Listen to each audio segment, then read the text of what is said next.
Se você gosta de história, filosofia e ciência, esse vídeo é para você.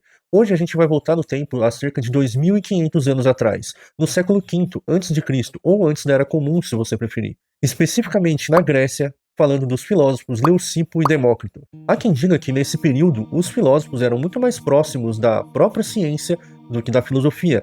E é claro que a ciência, como nós conhecemos na atualidade, não funcionava naquele período. Isso porque a metodologia da ciência só vem surgir muito tempo depois e a ciência está intimamente relacionada com a tecnologia. Porém, pelo fato deles serem muito curiosos e testarem muitas coisas na prática e refletirem sobre a matéria, sobre a energia e o tempo, esses conceitos estão muito mais para a ciência do que para a própria filosofia.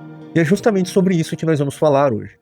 Imagina você que um dia Leucipo e Demócrito estavam caminhando pela Grécia, e eles avistaram um pequeno graveto no chão. E eles se perguntaram quantas vezes esse graveto pode ser dividido ao meio.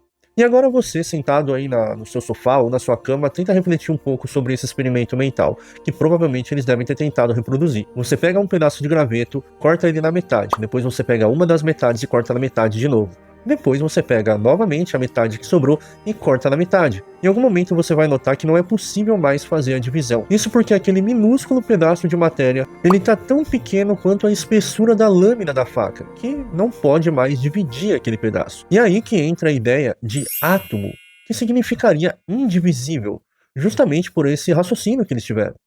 Afinal de contas, é bem razoável imaginar que em algum momento, conforme você diminui muito, aquilo acaba. Isso porque a gente já tem uma dificuldade em lidar com a ideia do infinito. Imagina isso acontecendo no coração da matéria cada vez mais profundamente. Dessa forma, eles deduziram que haveria um limite. Porém, nesse período, embora eles pudessem ter feito algum tipo de experimento ali, cortando um graveto ou um pedaço de galho, isso não pode ser considerado algo muito científico da perspectiva que nós temos hoje. Ainda mais quando nós estamos falando de átomos, que exigem aparatos muito sensíveis. No entanto, o raciocínio que eles tiveram naquela época foi algo genial e que abriu porta para que a gente pudesse estudar cada vez mais o coração da matéria conforme a ciência avança. Mas isso só teve um caráter científico por volta de 1803 a 1808, com o químico John Dalton, o qual propõe que os átomos deviam ser algo próximo de uma bolinha de bilhar, sendo muito maciça e densa e impenetrável, que nós sabemos hoje que ainda está muito distante de ser um reflexo da realidade. E é só em 1898 que J.J. Thomson consegue ter uma ideia mais próxima, porque ele leva em conta cargas elétricas. Eu não vou falar muito aqui sobre os modelos atômicos propriamente dito, mas eu estou trazendo na ordem cronológica conforme a ciência avança. E mais adiante, por volta de 1911, com Rutherford, as coisas já começam a ficar um pouco mais semelhantes com o real. Porque aí já é proposto os elétrons com cargas negativas que estão afastados do núcleo com carga positiva, mas ainda não reflete a realidade. E um pouco mais para frente, Niels Bohr é quem propõe um modelo mais próximo que durou um pouco mais. E é a partir dele que a gente entende um pouco melhor o átomo, porque ele compreende que ali no núcleo existem prótons e nêutrons e os elétrons que orbitam esse núcleo. E é claro que nesse ponto a gente já entendeu que um átomo não é bem um átomo no sentido de ser indivisível.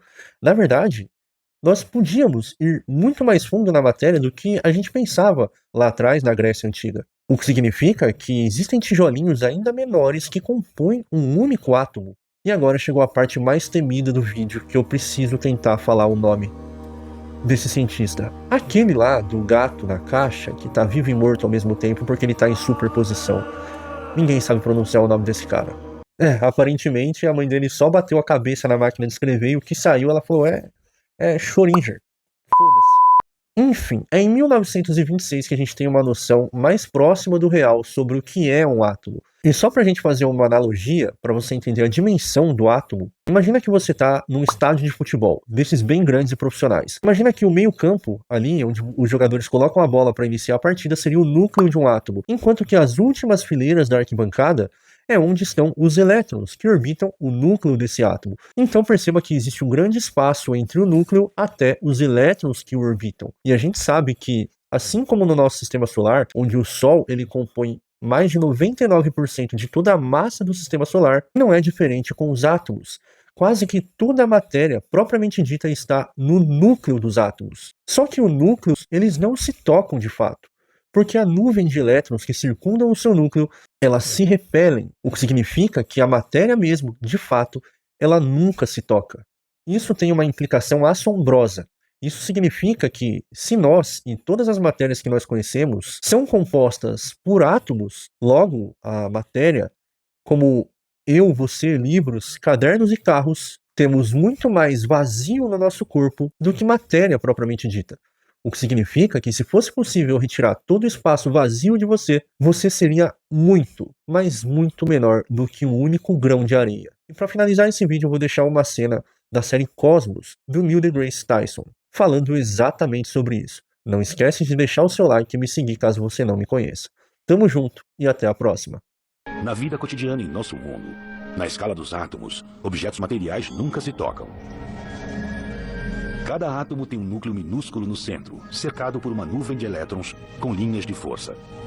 Conforme os átomos se aproximam uns dos outros, as nuvens de elétron do rapaz afastam as da moça. Mais de 99,9% da matéria de qualquer átomo está concentrada em seu núcleo.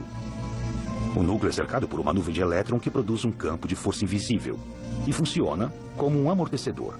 A configuração da nuvem de elétron determina a natureza de um elemento. No curso ordinário das coisas aqui na Terra, os núcleos nunca se tocam.